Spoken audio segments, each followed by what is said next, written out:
Realistic example से समझना आज की इस वीडियो में फिक्स डिपॉजिट या म्यूचुअल फंड्स आपके लिए कौन सा बेस्ट है।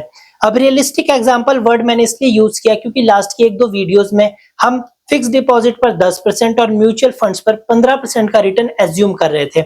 अब म्यूचुअल फंड्स तो इतना रिटर्न दे देते हैं लेकिन फिक्स डिपॉजिट नहीं देते। तो ठीक है जी, हम आपके लिए कैलकुलेशन कर देंगे। पूरी कैलकुलेशन मैंने यहाँ प्रिपेयर की हुई है, स्क्रीनशॉट आप देख लेना। मैं कोई हवा में बातें नहीं कर रहा हूँ, पूरी तैयारी के साथ आया हूँ। अब पहले कुछ स्क्रीनशॉट देख लीजिए। क्वांट स्मॉल कैप फंड 5 सालों में 49% का रिटर्न। सेकंड आईसीआईसी 5 सालों में 37.69, राउंड फिगर 38। और उसके बाद निपॉन इंडिया 40% का रिटर्न 5 सालों में, आपकी एफडी से कहीं ज्यादा। अब यहाँ पर एफडी का रिटर्न तो हमारे पास है, इसमें से हम कौन सा ले? तो इसमें जो सबसे कम है ना, मैं वो लूंगा आईसीआईसी 38% राउंड फिगर। अब 38 को डिवाइड करूंगा 5 से, क्योंकि 5 साल तक उन्होंने अपनी एफडी कराई है, तो आता है 7.6% का रिटर्न ऑन एन एवरेज हर साल।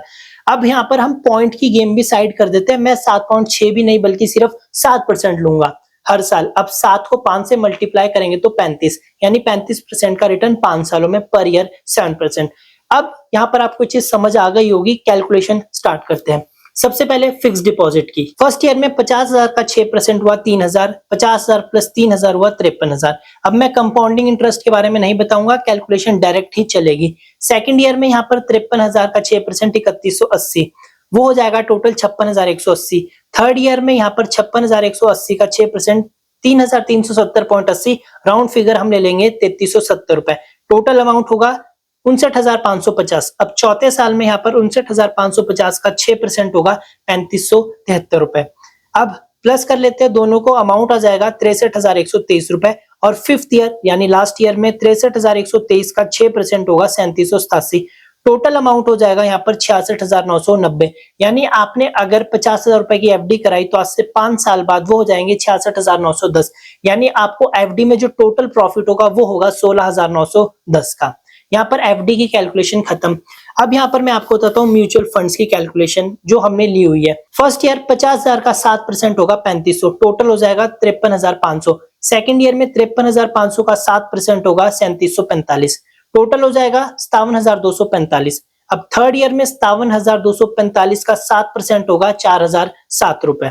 अब 4,007 रुपए को प्लस कर लेंगे 57,245 से, तो अमाउंट आएगा 61,252 रुपए। चौथे साल में 61,252 का 7% होगा 4,287। टोटल अमाउंट हो जाएगा चौथे साल में 65,539। अब आ जाता है पांचवा यानी लास्ट साल, वो होगा 65,539 का 7% 4,588। अब 65,539 प्लस 4,538 इक्वल टू 70,127। यानी अगर आप म्यूचुअल फंड में ये 50,000 रुपए डाल देते तो आपके यहाँ पर 50,000 हो जाते 70,127 रुपए। टोटल प्रॉफिट होता आपको म्यूचुअल फंड्स में 20,127 का। तो ये कोई ज्यादा बड़ा डिफरेंस नहीं है। यहाँ पर आपको जो फिक्स डिपॉजिट में अमाउंट मिला 16,000 के आसपास और म्यूचुअल फंड्स में मिला 20,000 का।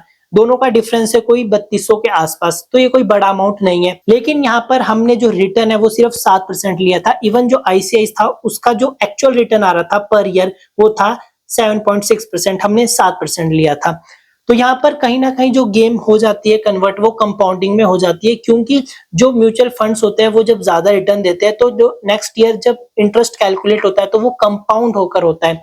तो इसलिए यहाँ पर अगेन ज्यादा डिफरेंस नहीं है।